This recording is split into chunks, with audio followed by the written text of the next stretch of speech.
and whatever I see is smiling at me.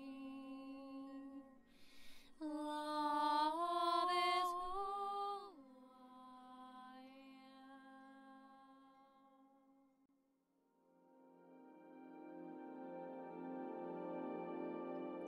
Hello there, beloved Ascension Pioneers, and welcome to this video where I will take a short recap, basically big recap of everything that we've been going through in our Ascension journey. So as now, Mercury is still retrograde, Jupiter as well, which is the planet for our expansion. And with another interesting movement, which I really am so fascinated about, is Jupiter being in conjunction with the North Node, also being Jupiter in Virgo. And for me, this is especially important because I do have my Sun in Virgo, and Jupiter is my ruler in terms of the nature of my ascendant, and it does come together. And when this conjunction happens, basically it really presents us with an eye-opening perspective and things that we can now really establish. But this is all because we're really moving into the truth of who we are. And when Jupiter is in Virgo, this is all about service. This is all about that devotion to a higher calling. And so today I was therefore called to do this video on the topic of unity versus separation. And why this is so important, it's almost like an overview of everything that can still keep us separate. So where are we, from our perception of separation, still holding these beliefs that are keeping us from claiming the true rightful life force that we do embody as we move into unity consciousness? So the first thing I want to mention before going deeper is that a lot of people perceive unity as the source of oneness, which they perceive that once you become one with all that is, you lose your uniqueness. And they believe that therefore they're going to try to hold on to the separate part that they perceive about themselves a while longer, so they can still remain in this experience of what they believe is kind of a sovereign identity. But unity, to unity consciousness, and to move into unity consciousness is not losing your uniqueness. In fact, when we truly do begin a journey of opening and embracing the true nature of the white light and unity consciousness, we will start to see how there's always more. And that's when our real expansions of the soul will actually begin, because we're going to embrace the freedom of our totality well enough to start embracing the wholeness. You know, the love of the self is basically the love for all that is. It's just that a part of us that still keeps us separate doesn't believe so. You know, it believes that it's vain or selfish or even egoic to love yourself. But true love of yourself is not just witnessing yourself and, you know, considering yourself as someone who needs nurture and protection and all these basic needs that we believe we need to provide to ourselves in our human form. The true love of ourself is so immense, it is so vast, that it actually, we can have a deeper insight only when we start really embracing unity consciousness. And that's where we will see how much more we can love when we start embracing the nature of unity consciousness. So I have all the things I want to talk about today written on my board.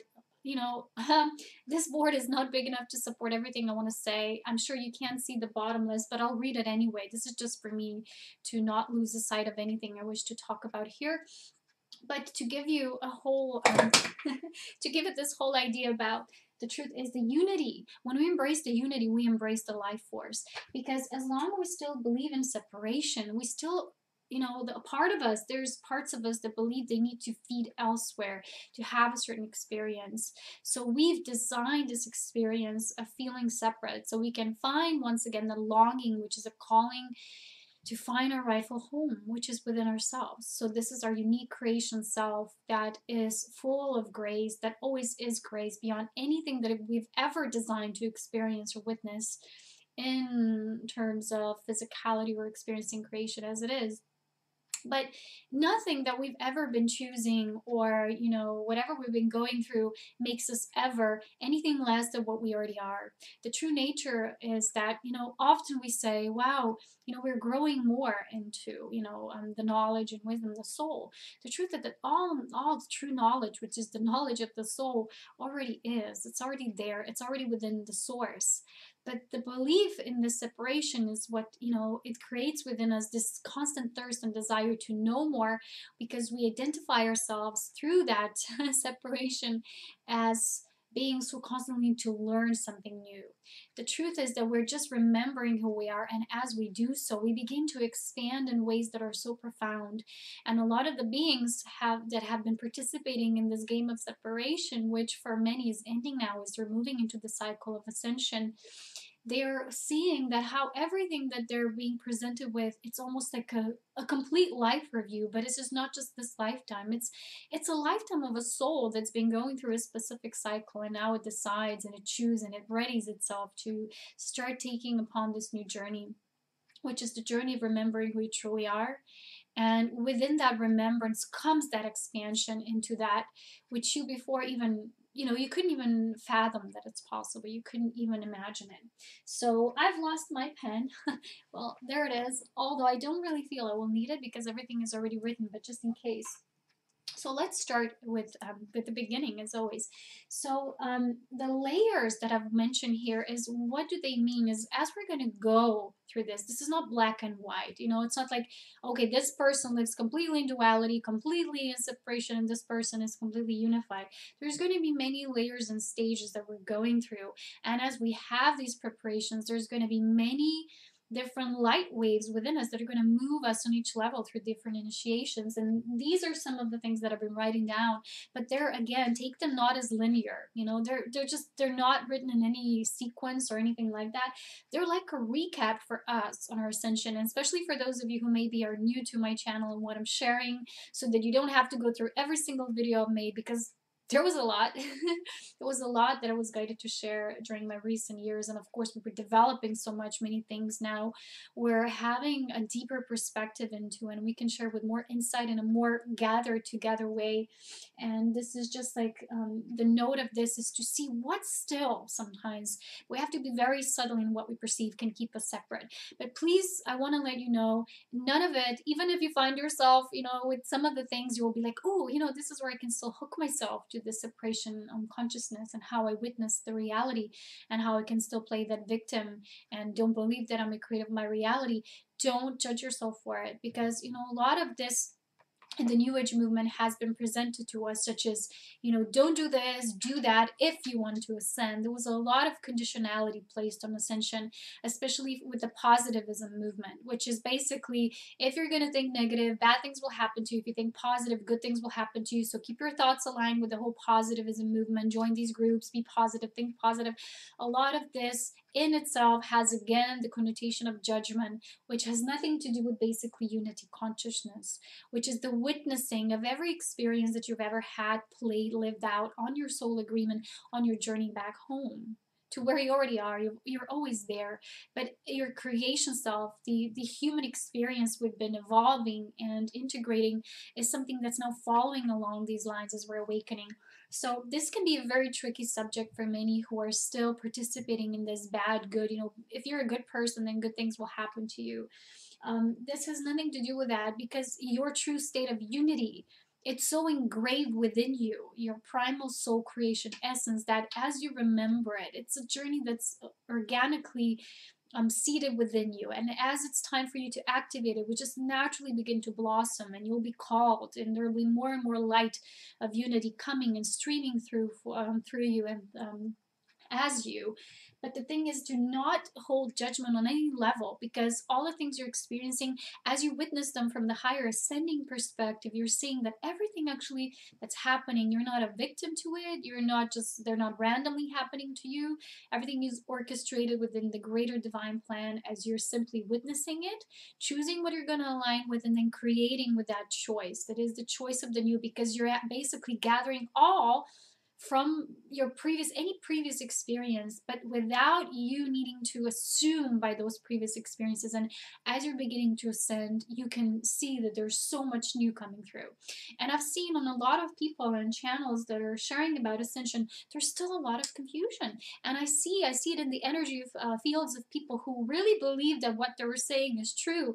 They're starting to doubt it a bit. That's just good, because the thing is that a lot of our ego can be involved in this game of I'm spiritual, I have a certain knowledge, which can be so detrimental to our growth, because the moment we say I know it all already, and maybe we're not even, initiate well enough within the white light of unity, how we share in unity consciousness, not to be on a certain level of spirituality, because levels like that, they don't exist.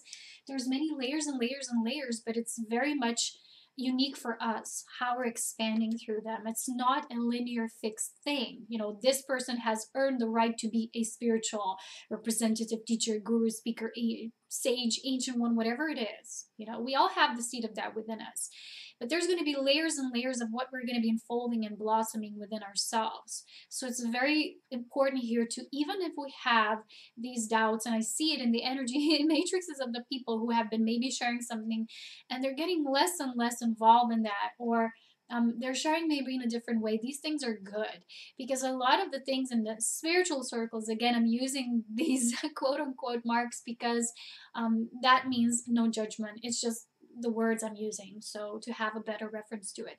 But it can be very crucial for us to wake up to the fact that what's presented to us a lot of times as spiritual is not necessarily what we need for our expansion, that is necessary and very beneficial for our union, because the things that are of unity are going to be very simple, very plain, very organic. They're going to feel simple. If anything on the outside makes you feel still confused, still too complex, still too difficult for you to comprehend, a lot of people say, oh, maybe I'm not wise enough to understand this. That's not true. Every soul is based on love and wisdom. Wisdom comes from love, the integration of love.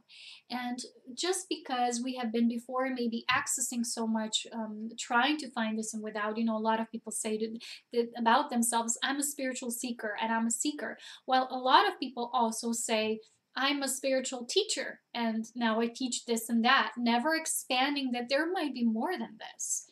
And when people used to call me a teacher, I always said, no, no, no, don't call me a teacher, because it's not who I am. It's not, the teaching in itself can only be through the way showing of what you embody. So if I don't embody the things that I talk about, for me, that's meaningless, because the journey of remembrance is the journey of being that, of emanating that, because basically we embody it. So just teaching something is not where everything ends. For a lot of people, this was the basic template for a very long time in the spiritual circles.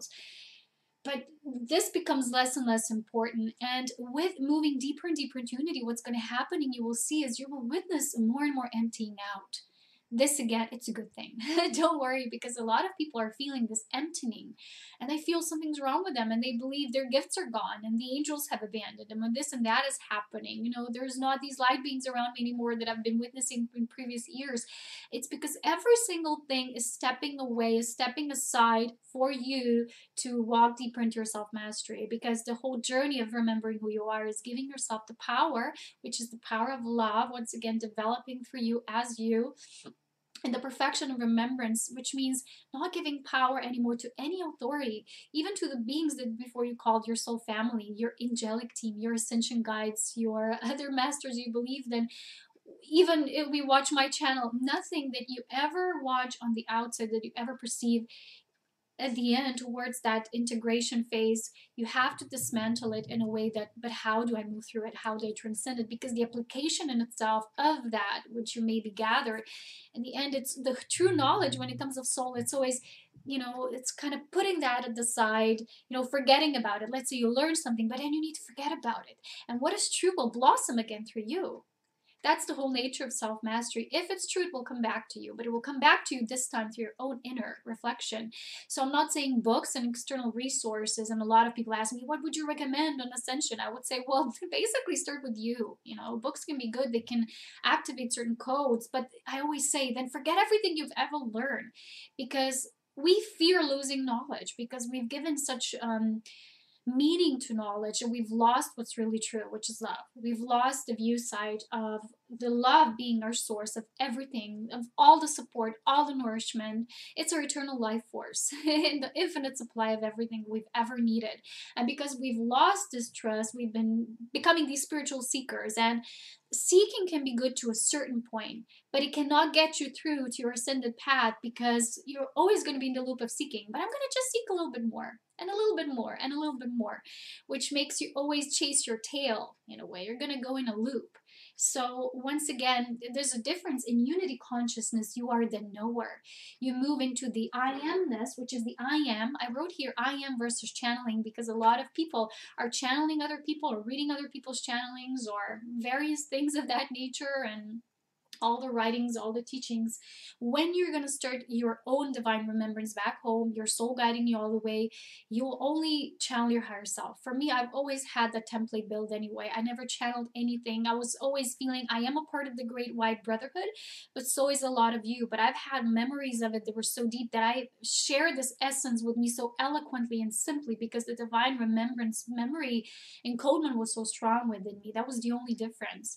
It's not that I would be the avatar savior being for anyone else. It's just that there's these new templates, these new beings that already are coming in that signature very much easily. But we still have to go through our initiations. I'm not saying no one is spared this way, because in this journey of physicality, this is how we unlock these memory codes. But what I'm saying here is that the journey for your knowingness will start in a different way. You will be the only source of that. And I remember sitting on my meadow years ago when I started this Ascension Pioneer journey and all these automatic writings. They always flew from my own I am source. And I kept asking, well, what is this? Because people called it channeling. And Spirit always said, it's you. You can only channel you. That's the truth. It's your I am presence. It's the knowing that you have is already in your soul.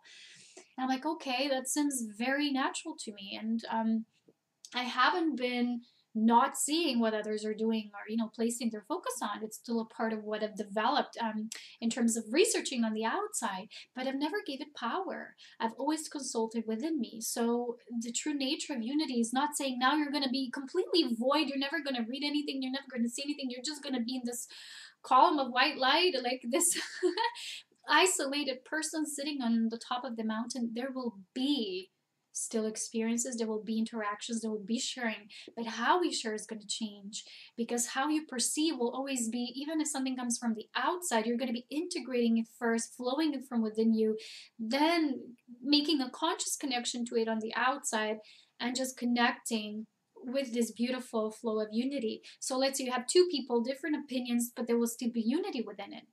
And oftentimes I had people saying to me, why can't you see my viewpoint? Please, it's the ego says that, because it wants to keep that identity. And you can only say, well, I can see your point, but I still have to live my truth. Can you respect that? And they would say, no, but I can't do that because you can't see mine. And this is, how it's been for eons and eons. Is the battles of egos, clashes of wills, how I used to call it. And in truth, when we really surrender, this happens. So these two are still in the way unique, these beings, but a flow of oneness, of unity takes place, and they can be in unity even while they have a different experience in how they view the reality that they're creating. Okay, so this is the introduction part. Oh, very long. Sorry about that. You know me, this big video. So let's start in the beginning, therefore. So as you're going to start going deeper into your ascension, you will see you're going to start inviting the light of your I am presence, which is basically your infinite supply of all that is the divine love of your being, versus channeling. And that doesn't mean now you will dispel anything in your direct surroundings, but you will have a different approach to it. And you will see the deeper you go into yourself, the less things of the outer will interest you. And even if they will, you will see that they only interest you enough for you to see maybe where there's still something, these verses, this versus that. So is there still something maybe hidden, lurking? Is there still lack of trust? Are you still putting a focus or empowerment somewhere outside of you? And when this will be resolved, when you will witness yourself, the attraction to that, if it's a person, a book, something on the outside that maybe previously you've been giving power away to, it will dissolve and you will feel different. You will feel more neutral about it, because there will just be this beautiful neutralization process happening, and you're going to step into the void. And the void, people fear the void the most, but the void is the essence of all creativity. Because without the void, you cannot create from your true essence. You're going to be creating from that which you're gathering. A lot of people create, but they gather all these things outside of them. And that's one part of the journey. I'm not saying it's wrong. All the experiences, remember, are soul agreements that each one of us is choosing. So everything I'm saying today, I'm not discarding any experience. It's just a journey more and more back to your true nature of your life force as you. So inside versus outside, what does that mean? Well, we all know that as we begin to live from the inside, we're going to have a different experience to how we relate to the world and the outside.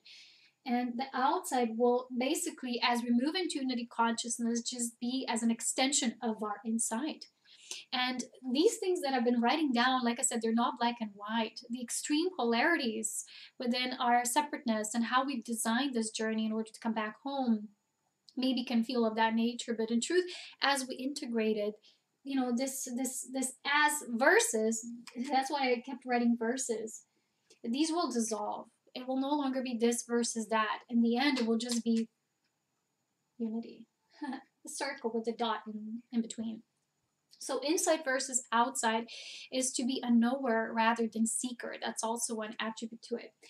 In body versus out of body. What does that mean? A lot of the people have that they become spiritual seekers. They have been having so many out of body experiences, but they could never really fully integrate them.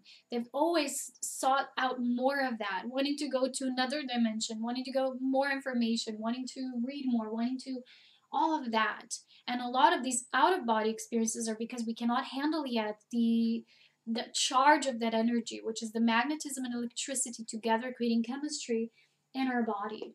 So because that is not yet possible for us at that moment to experience, we've created a lot of these projections that we believe are happening on the outside of us. There's still an integration taking place, but a lot of it is on a very minimum level because we're not allowing to move into the body. And again, the word versus will dispel, it will disintegrate, and the out of body will just become the in body. Again, please note what I'm saying here. It's not a separation-based consciousness video I'm doing here. It's how to move everything that's still keeping us from unity into the field of unity, into that circle of white light, this spiral of white light. So embodiment becomes an important thing for you, experiential. So instead of being knowledgeable, you want to have experience, and you know that everything you've ever designed is that, you know. And a lot of times you might read about something and you're like, how is this? And then you have an event in your physical life and something happens to you, and at that moment you might be not having the recognition yet that this is a part of this what you've been reading about, but a part of you said, I wonder how that feels like. Why don't I know it? You know, how do I get a witnessing of it? And then you have the experience, but you're so unconscious about it that you're like, where is that happening? That's not mine. That's not mine to handle. Well, your soul is just giving you the experience that you've been asking yourself about. So to move in body is to have the understanding through experience. Wisdom through love versus knowledge. Like I've said, this whole experience for many sleeping ones on the journey back home has been about the pursuit of knowledge. I've shared so many videos on this topic, and there can only be a certain extent of knowledge without the embracing of our true nature, our true cosmic heritage as divine love, which means that the pursuit of wisdom comes through love. The more we love, the more we expand, the more these galactic unfoldings and cosmic truths are just so clear to us. And I was like, that's why I always had so much of this. And people ask me, how do you get it? I don't know. It's just because I couldn't say anything else, but I don't know. I just love. I love so much. I didn't have any other explanation for it. Though I didn't feel special. I didn't feel I was chosen. I just knew I came here with an assignment to do this work. And the ability for me to do that was because of the nature of my love, because I have remembered. And so this knowledge can keep us a lot of times in this egoic, frustrated state. And a lot of times what we learn, we want to preserve. And there's, again, this clash of wills that I've shared with you. A lot of it is happening because this knowledge and that knowledge don't always like seem to fully match, although they might be just different sides of the similar coin, are the same coin. But because there doesn't seem to be a direct matching experience, there's like this feeling of that there's clashing, that there's a position, that there's friction. That's what knowledge creates. Love through wisdom embraces all sides, all views, but at the end it gathers it together so you have the perspective as all seeing. You have your own experience and yet you feel like, that's just my angle. And yet, because I'm within unity, I know it's within truth. And yet, there's also within that so many other spectrums, and I embrace and acknowledge all of them. So, truth, which is your soul, it cannot come if it's not soul based, versus dogmas, which are many BS, that means belief systems. So, you won't get the wrong idea. Dogmas can be anything, not just religions and the system, how it's built, and all the lies we've been told. But the reason why we've been told these lies is because we're not open to starting to receive from within, from our own source. And we always want some other guru, some other teacher to give us that. This is it's very, very old. As someone came to me and said, wow, you're amazing. You're my source of wisdom. What I would say, no, I am not. And there's a lot of people who have been gathering, they've been gathering so much that they have developed what we call the spiritual ego, which became so powerful in a way that, again, it created this false distortion of a spiritual realm, which is no other than anything that you've been calling the religion. And so as these different religions that can embrace each other, because within all of them, there's a ever-permeating force of love that's written in behind of everything. The same goes for the spiritual applications and the spiritual practices, and these spiritual churches saying, well, we are in the possession of the truth, you are not, and therefore such and such.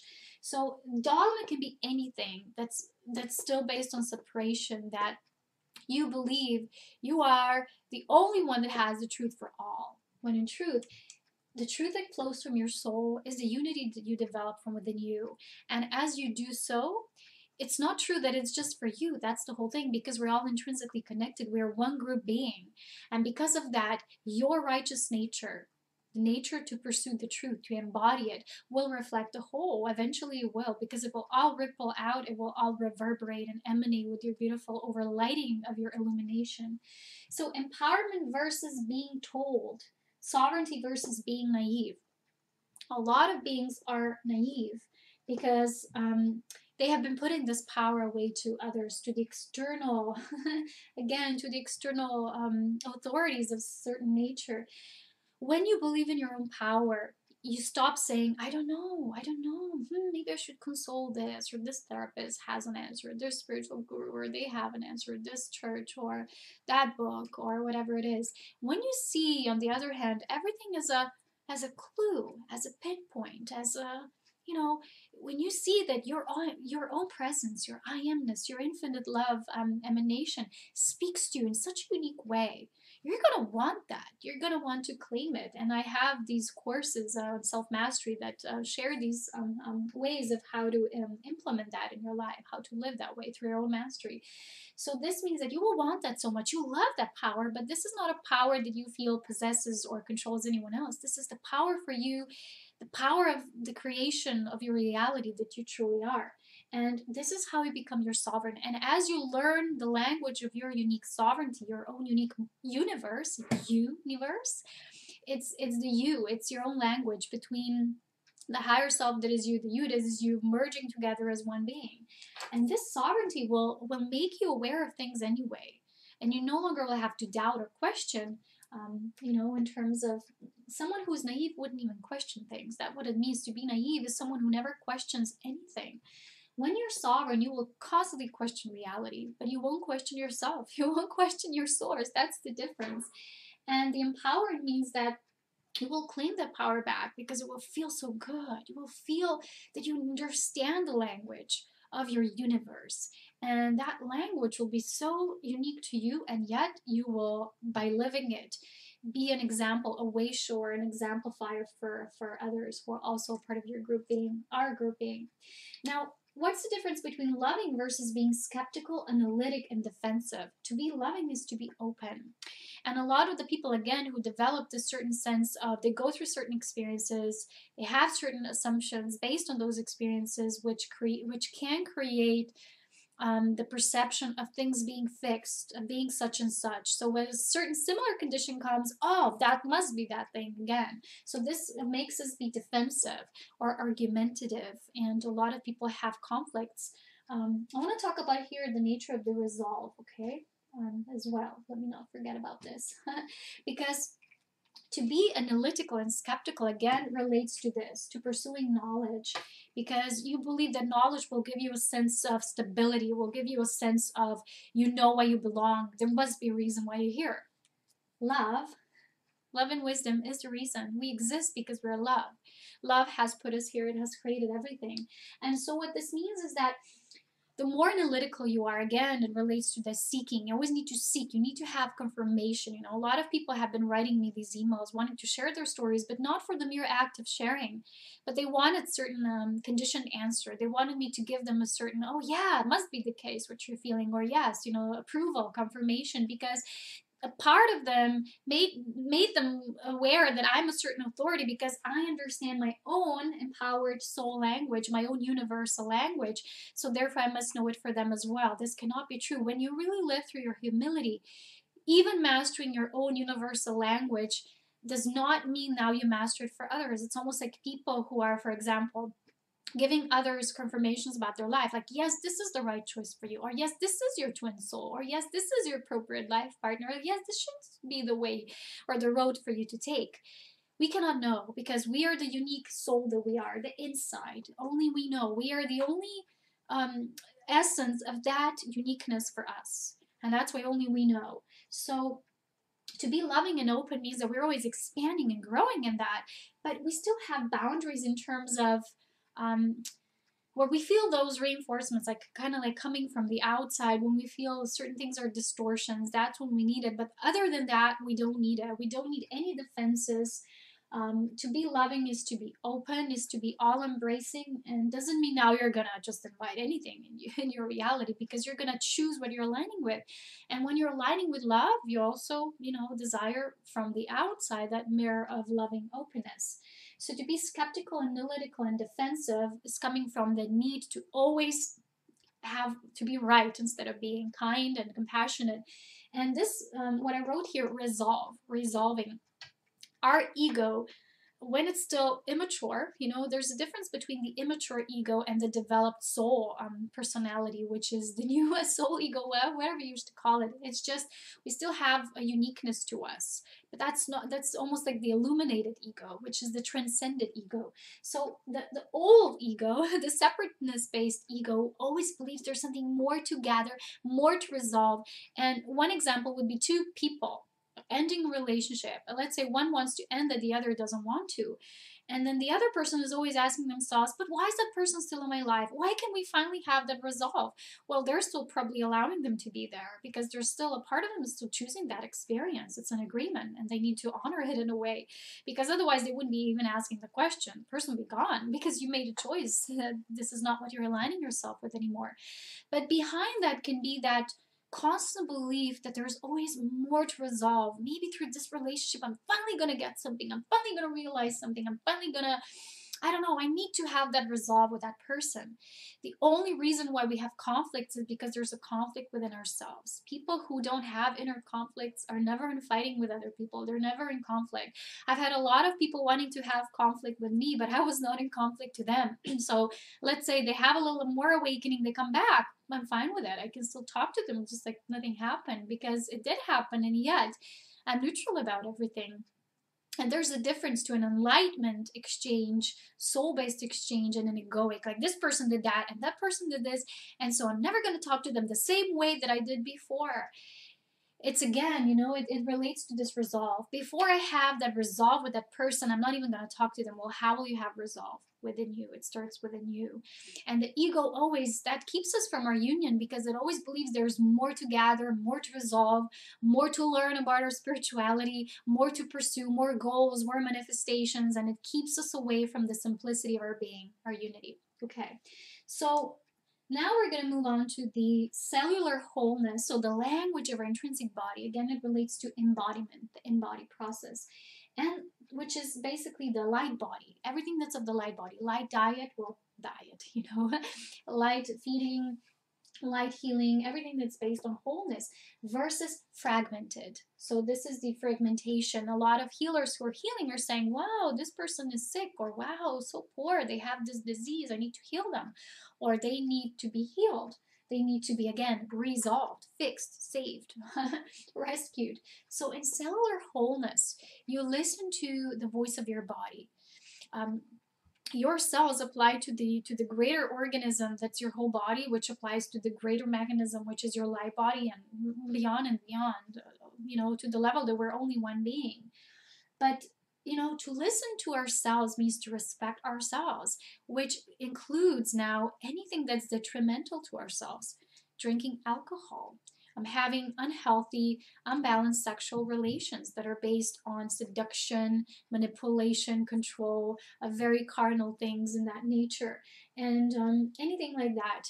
Feeding your energy vampirism, which is basically just stealing energy off another because you want our light. It can even be intense infatuation by something. So this is, again, it's detrimental to yourselves. As well as drinking any amount of alcohol I've mentioned, or any kind of drugs, even chemical pills, because they're altering the chemistry of your natural body. And because they were not produced naturally, because they were man-made through ego, through egoic creations, they're causing distortions in your body. And as your cells are not being respected, they cannot speak to you in such great spirit communion that they would be if they would have that freedom to speak on their behalf. So we kind of wash over ourselves with so many good things, or we think we need life force energy and we take it from alcohol. How can alcohol give you energy? We say, oh, I need a good boost, or I need to feel good. Even things that people say they're good, like marijuana and things like that, they're not good because they're altering your natural ability to be fully clear in your body, fully present, which is what Ascension is you're remembering, the reawakening, the repatterning of your physical experience through remembering who you truly are. And that life force already does that. That unified field of who you truly are does anything naturally. So when you don't respect your cellular wholeness, you will always go for something outside of you. A bad relationship or addictive relationship patterns. Anything that makes you feel like you have cravings for certain amounts of food, not just types of food, but also amounts of food. How many times we're like already full, but we're still eating, and our body goes to this false hibernation mode, and it cannot process what it needs to process in that moment because we're giving it always additional work. It's almost like always that additional workout. Some people are even addicted to exercise. I love exercising, but it needs to be intuitive and in flow with what I feel in the moment. If it's not balanced, again, it can harm your body. So anything that's not organic and natural and it's forced, again, it doesn't come from unity. It doesn't come from the life force of all that is. It comes from that controlled sense of ego. And that, again, keeps you separate from your true self, from your twin soul essence, from who you are and your creation self. And therefore, all that you believe, you say, oh, I'm so tired today. Oh, I need healing. And always saying you need healing. You need this, you need that. The word need can imply a lot of this, which within you feels like something that's based on separation. And it's a different feeling when you're just naturally guided to something, but it's your body speaks to you and tells you, oh, I desire this. This is good for you, instead of you killing yourselves. And therefore your cells are not in their own, like I said, they don't have that freedom to express themselves as they would when you're basically respecting your body and nurturing it and giving it what it needs so it can be in healthy communion with you. Because we're ascending the body, therefore the body needs to be pure. How will the life force flow through a body has so much distortions and so much chemical alterations. So now we're going to mention something we did before, which is compassion versus saving, rescue, and healing. So fixing and changing through control. Compassionate state is the state of witnessing, and they're consciously creating with what we witness. So first, you are the conscious witness. You have the compassion. You see everything. Compassion is not the same as being just empathic. People say, I'm an empath. I feel bad for these people. That's empathy. That's what it's called, to be an empathic, an empath. Empathy is not the highest frequency. The highest essence of our being is compassion, which just comes through witnessing, and witnessing through love, through the core essence of your love self. And when you know that, when you master it, you honor the masters and others as well, even if physically they might not be yet expressing it. but they are, and there's the seed in their own inner master within them as well. And if you want to change them, if you believe you need to teach them a certain thing, you need to give, a lot of people think, I'm going to give this person a lesson. That's all ego again. It's based on separation. Who are you to give anyone else lessons? Who gives you lessons? No one. You just created this perception that you need to learn lessons before you start the ascension journey, which is just natural evolution into the spiral of your spirit self. And therefore, how can you then give others lessons?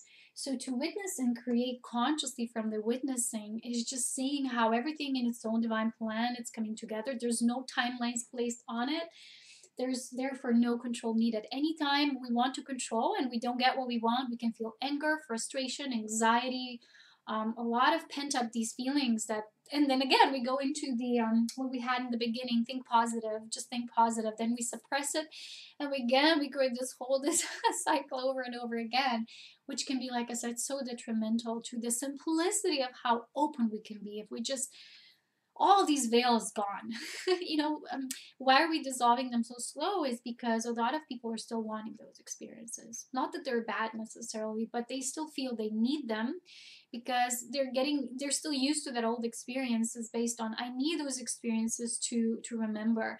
But once you start remembering, you're no longer going to need them. So you will be guided more and more to change your life. Your life will be completely changed in your choices. And a lot of the people I've met is they so badly want it, but they're not doing the choices that lead to that kind of lifestyle, which basically is not a lifestyle even. It's just your truth. It's living your truth. And a lot of people believe they live their truth, but they don't. And anytime you want to control, change, fix, heal, rescue others, I've met people who are really wanting, they say, I want to help others, but I've witnessed them through my compassion self, and I've seen that they basically just want to heal themselves. Because if they realize that others are just choosing their own soul agreements, living out their own agreements, they wouldn't have the need to save others or to fix them or to change them. They wouldn't see them as such. They would see them as perfect in their choices. They would honor their path and their choices. They would just choose to align with what they want, because that's the only thing we can do. And with that, we already are influencing and helping others. So to be truthful, we have next point, versus to be spiritual and new age and all these things we ascribe ourselves to many times in these times of the spiritual awakening, what people are liking to call it. Truthful means that you are intrinsically connected to your own, it's almost like your detector, your inner light detector, which tells you what is true, because that's, it's not even a frequency, it's just the core essence of who we are. And when you recognize it on the outside, you only recognize it because you have it developed within you. And a lot of people who see partial truths but cannot still see or feel hidden implications is because within them they still have those veils. So they see the reality as they want to see through those veils, because again, that's an experience they're choosing momentarily, and therefore they can't see through the core. Sometimes people have been writing to me and they're saying, how could these people not see what you are, what you share, what you do? And I said, how is that their job? Their job is to witness themselves, to remember themselves, and not to see me as this whatever. People have this quote, I think, what I perceive about myself is my own business, what you perceive about me is your own, and that's the truth. But perceptions, again, this is still based on duality. So you say, I have an opinion about you. I always said, drop the word opinions. It's no longer needed. And when we live our truth, we don't even need to have an opinion. People say, why are you afraid of critical opinions? Or, they call it the constructive criticism. And I always say, how can criticism in any shape or form be constructive? We are pure love. Love does not criticize. Love expands. How do you expand through criticism? I've seen people, when you criticize them, they shrivel up. They contract. How is that expansion? Tell me. Have you ever witnessed this? Well, then apply love in your actions instead, and you will see that when you give a person a compliment, even if you feel maybe they don't embody that yet, but you give them a compliment, they will grow, they will start to illuminate, and they will start to embody that. There was one beautiful example in the books of Anastasia, the Cedar series from Russia, from Vladimir Megre. Yeah, Megre. And there was the story when the man said, I don't like my wife. She's not a goddess. She's ugly. I don't like her at all. She does these things. I am annoyed by them. And then he was told that he just needs to start seeing her as the goddess. And he started doing these exercises, and every day she became more of what he was basically developing within him. Basically, everything we see and project on the outside, let's say you like or dislike something, these are essences within us that we're kind of moving into.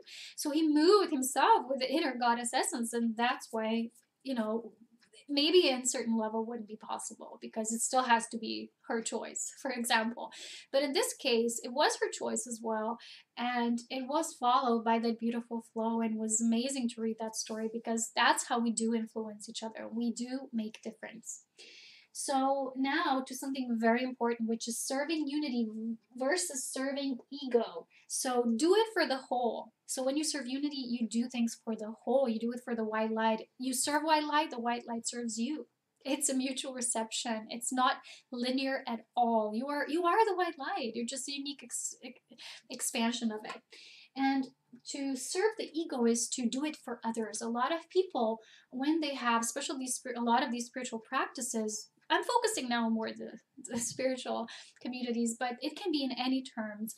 A lot of us, even in our families, we can have this, I'm going to help another, I'm going to do something for them. A lot of the times, you will serve someone as you serve the whole much better when you would just leave them alone or allow them to step into their mastery. Because if we baby people, people will remain babies. They will not be able to step into their mastery because everything's going to be laid out on the platter.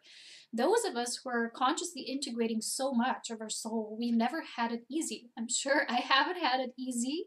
I had to have those experiences to embody the wisdom I have now, to partake on this, to become a master of my own earthly experience, not just to be that in the ethers, but to be that physically. And therefore, to serve the whole in unity is to witness again what will come through you in each moment without believing you're there to help or to heal, to mend. It's not yours to mend. Even your own dealings that you have within yourself, you will see it's not about coming into resolution with something. Again, this resolve. You're never going to fully resolve because resolve is only needed when the ego plays its role. When you transcend the ego, when you just let it go, the unity within you starts to flow. The energy goes where it needs to go in each moment. You're going to be more fluid. You're going to become gentler, softer. You're going to become so much softer. And I've noticed this within myself. I used to get angry too because I had so much love, but I got frustrated when people weren't that way. And I felt, why am I not getting it in return? And that used to get me angry, especially when I was much younger. I didn't yet master my own experience back then, and I knew things. I knew what things that were not of truth, but I still reacted to them instead of responding by claiming my sovereignty. And for a lot of the people, that will be the greatest challenge. Will say, it's so easy being myself, and I'm alone, and it's going to be great, and I'm going to be in this comfy bubble. And then when I come out, people will start to challenge me, and they will start to, maybe they're not always going to feed my ego and say the things I want to hear. I've witnessed that a lot. People want you to feed their ego. They love to hear what they want to hear. But, to hear what you want to hear, only ego has that, our separateness. When you are in truth, you don't need to hear anything because you just live as the pure embodiment of truth. There is no this or that, no black, white. It just is. It's so simple. It really is so simple. It's something that each of us has to have an exact, direct experience of it. We can have these endless discussions and tons of videos and but basically we can start applying this day by day, guiding us more and more to the practice of this presence and embodiment. So to serve unity is to serve the whole. You're in constant service to spirit. You're not in service to others. But while you serve spirit, you also can serve others. But it's not through your thinking of, ooh, I'm so good, I'm helping people in my life. So that gives me, it can be egoic too if we can develop, if we end up developing this, I'm good I'm good at what I serve. And I imagine many times, what if the whole thing of what we're doing would be ruined in one day, stopped existing? That would be the only thing we would identify with instead of just the love that we are and we share. It can just create so much havoc. It can be like, what? Who am I now? What am I now? And so this emptying that I spoke about here in the beginning, that begins with unity, is this emptying out is the best thing that had happened to us. And it is the crucial part of our ascension. It is going to happen at a certain point to everyone who's ready. This wiping out, complete wiping out. And it will scare you at times because you'll be like, what? I'm losing myself. The greatest thing ever is to lose yourself into the unified field of who you are, because that's what you really realize you were never lost. You live from the perspective of identity and separation and roles and everything, and you couldn't see from your ascending perspective. And then you will just wake up to witnessing yourself plus creating through that witnessing. It's not just witnessing and just being, okay, I'm just a witness. This is a physical world. We came here to create as well. We're going to do many beautiful creations in the near future and what's to come through our ascending selves. But I'm saying it begins with conscious witnessing. So the last point I made is respecting the paths of all. So the soul agreements that we each have versus linear and fixed ideas that we have about things and how they should be. And a lot of the spiritual sayings, there's a lot of these fixed programs and beliefs. For example, there are certain things you need to move through on this path. If your path is such and such, then you need to go through these things. And of course you go through initiations, but it's your own soul that's going to deliver them to you by your readiness, by your unique purpose, your unique mission. All it is about you, and then from that point on is unique. When you move into your unity, from there on it will start being unique. People are afraid of being lost in unity, like being eaten by a giant cosmic worm and never seeing the light of the day anymore, you know, like as themselves. Well, that's probably the greatest lie that's been ever told, is to follow the white light in terms of it will save you. Like the white light is all there is. There's also a part of you that is you, your own source. The part of love that is just you, and therefore you can never get lost. You're never going to get back absorbed once you move through the ring of fire as your unique I am expression. You're always going to be that. And you're never going to lose. What you're going to lose is the egoic, separation-based perception of what you believed before and what you believed was possible. Now you're going to start opening to greater potentials and fathom all the things that, ooh, you know, maybe new and exciting. You maybe not always going to know how you're going to come across them, how things are going to get real, but the real heart trust and feeling, because you feel it, it's already real on some level. It's just going to be a matter of divine timing. That's why I'm saying no linear fixed, fixed, linear and fixed. This is that which is distorted. So when we respect all paths, we know that we're unique, which means the ascending journey is what it is in its ultimate, and yet there are variations of creation, how we're moving and accessing that through our uniqueness. So if by any chance you come across people saying this is the only way it is, or there's things that are being said about twin flame reunions, there's all these phases and stages you need to go through, and that's how it is. No, please, objectives, no agendas, but don't fight it. It's just how it is. This is all just, again, put it in another box, sealed with a beautiful coating and beautiful layering and beautiful bow on top of it, served as another partial truth. Well, you have such a unique soul agreement that as you start, like I said here, truth of your soul, develop your own unique universal language, you will be shown more and more about the truth. I was shown on my path many beautiful things about my own twin soul journey that I needed to embrace as my own truth. It did not fit into anything that I've ever read or saw online, and yet embracing that made me free and made me aware of why I live my journey the way I do. It brought me such a beautiful essence of grace. It's just, the rest does not interest me, which doesn't mean that I don't respect it, that they don't honor it. I love all the things that are happening. But I also know that each of these happenings is a micro version of the greater whole. And that what best we can do is just live our part to the most best, grandest, grandiose, marvelous awesomeness that we are. Because we are all awesome. And by respecting our own self, we're actually respecting others. A lot of people want this respect from others, but they've never even had an exact experience how it is when you sacrifice the ego, truly respecting through love, that you would even know what respect truly is. We believe that respect is when someone gives you the right of the doubt, like, yeah, the benefit of the doubt. Or someone says, aha, agrees with you. Oh, now they respect me because they agree with me. Respect is such pure honoring that even if you see someone telling you the biggest lie ever told, you still say, I respect you, because this is the what you choose to. I don't necessarily have to choose the same. I don't align with that. You can even say, I think it's bullshit, but I honor you because you are brave enough to choose to believe that, and it's your journey, and I acknowledge it and I respect it fully. And that's when you coming from the compassionate state.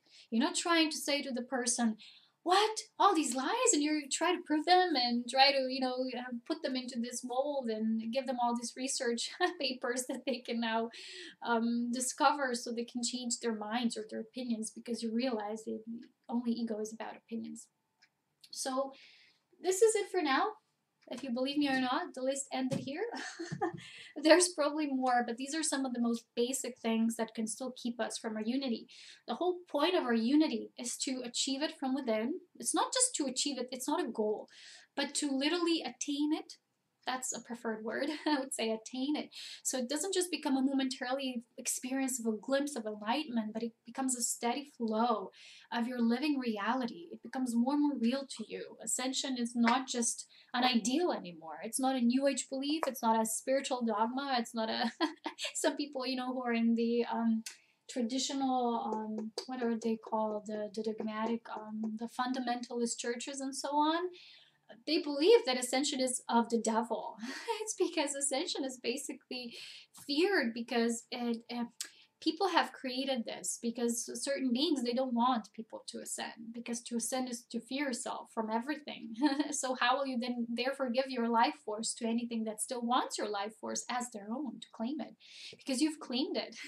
So therefore they would say such things, and ascension is basically just our natural birthright, and it begins with our unity consciousness. It's not spiritual, it's not new age, it has nothing to do with anything you've been through before. There's a lot of people who say, I don't know the spiritual vocabulary, so how am I ascending as well?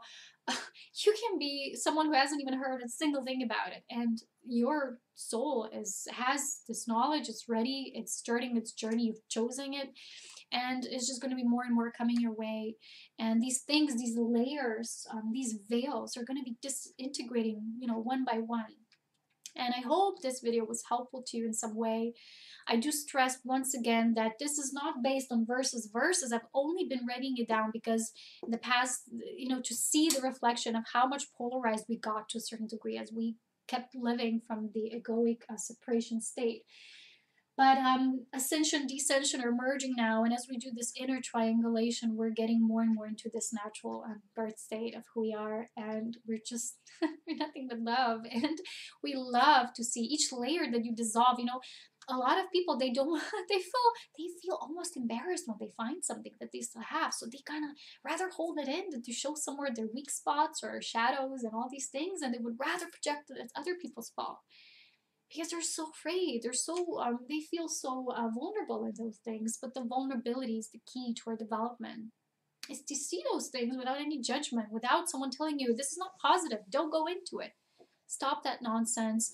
Really find your own inner source, your core of the truth of who you are, and let everything from there on develop naturally, and you, the witnessing observer who's choosing to create in you.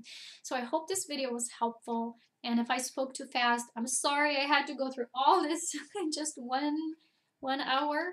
So thank you so much for staying tuned in. This was a recap for so many people who they may be new, haven't been through. A lot of people were telling me that they were watching my videos for years and years. I've grown and developed so much during these years as well. I can honestly say I can hardly recognize the person that began these videos like 5 years ago. Those videos were hidden already. They were so old and recorded on my old computer, and they were very distorted. But it's, I have no judgment about it. I see it like these veils, and more growing into who I am as an essence of my own unique divine love bubble. I call it the beloved essence. So thank you. Remember that only love is true love. I'll talk to you again soon as I can. In the meantime, stay true to yourself. Continue to develop. Don't let anything keep you from your path. And once you've developed these tiny little things, see them only as mirrors to what more you can say goodbye to, because now you're ready. So thank you again for watching, for writing your feedback, for honoring, respecting, sharing your path. and for supporting through either donations or whatever kind of way you're guided. And I'll talk to you soon, as I've said, with so much love, within the power, within the grace of all of our unity being. I love you all so much. Take care. Bye bye.